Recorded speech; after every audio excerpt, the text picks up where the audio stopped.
Today we're kicking off things with our international correspondent, the one and the only Alex Newman. Alex, always good to see you. Great to be here. Thank you so much, Duke. Love seeing you, and always depressed by your reports, how necessary they are. And here's another depressing one. We have a situation now where private schools are being existentially threatened. We have progressive accreditation organizations who have gone full woke, making it harder and harder for private schools who are not woke themselves to get the accreditation they need to move forward. Talk about this story, Alex. Yeah, this is truly incredible, Duke. You'd think this would be the moment to shine for private schools. Families that are fed up with the woke indoctrination in government schools are fleeing by the millions. And so what happens? The National Association of Independent Schools, which accredits almost 2,000 private schools, many of them very elite private schools, has now partnered with a radical transgender organization. It's called Gender Spectrum.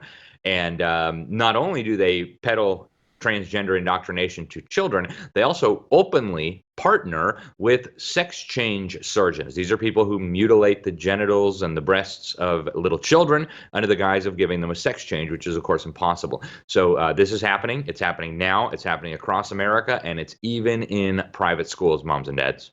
Yeah, this is a very abject lesson for us. We conservative activists, Christian activists, are fighting on the local level at the smallest levels to try to push back. The progressive left is working on a global scale. That's something we have to keep in mind because they're battening down the hatches in many ways. Now, this doesn't mean there aren't still accreditation organizations that haven't gone this way, but it's a very, very frightening thing to contemplate. That should the accreditation process be completely hijacked, where do private and public schools, even homeschools to some degree, go? Yeah, and that's what they're trying to do. They are very concerned. The educational establishment is very concerned about the exodus out of public schools.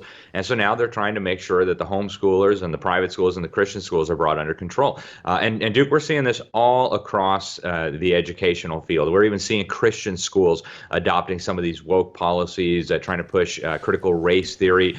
Even some of the top national Christian school accreditation agencies are partnering now with woke organizations. So it's becoming increasingly difficult for parents concerned about this to escape it. And a little sneak preview for a future story that we're working on. They're now trying to come after homeschool co-ops. In fact, we're getting reports from all over the country that under various pretexts, they're trying to shut down homeschool co-ops. They're saying the fire code or some regulation. So they are, I think, in a panic about the number of children and families that are fleeing the system. And so now it's all hands on deck to try to rope in those escaping kids too. Yeah, and I've come to a new conclusion. I think that long before private schools and even homeschool are eliminated by the government, I think long before that happens, the vast majority, even of homeschool curriculum, is going to be completely co-opted first by these progressive imperatives. I think 10 years ago, I was worried the shutting down, the eliminating of those options. Now I'm beginning to worry more about the much more realistic possibility that 9 out of 10 of them cave in to this with just a little pressure. Yeah, and then when that's what we're seeing. I mean, historical Christian schools that have stood firm for decades, generations, are now falling one by one. And this National Association of Independent Schools, this program that they've launched, is just another example of this. Some of the schools that this organization accredits are very elite. I mean, these are for the children of the uber elites to prepare the next generation of elites. And if you look at this, they call it a professional development training program.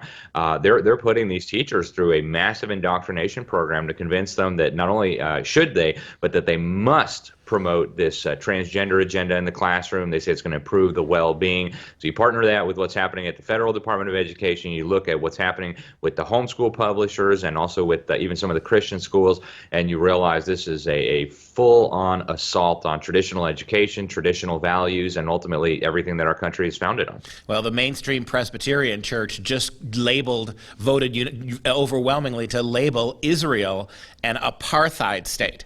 Get your mind around that and think about what this means for sexuality if you've got organizations, so-called Christian organizations like that, so willing to join progressive forces. Alex Newman, thank you for your timely and incredibly important reports.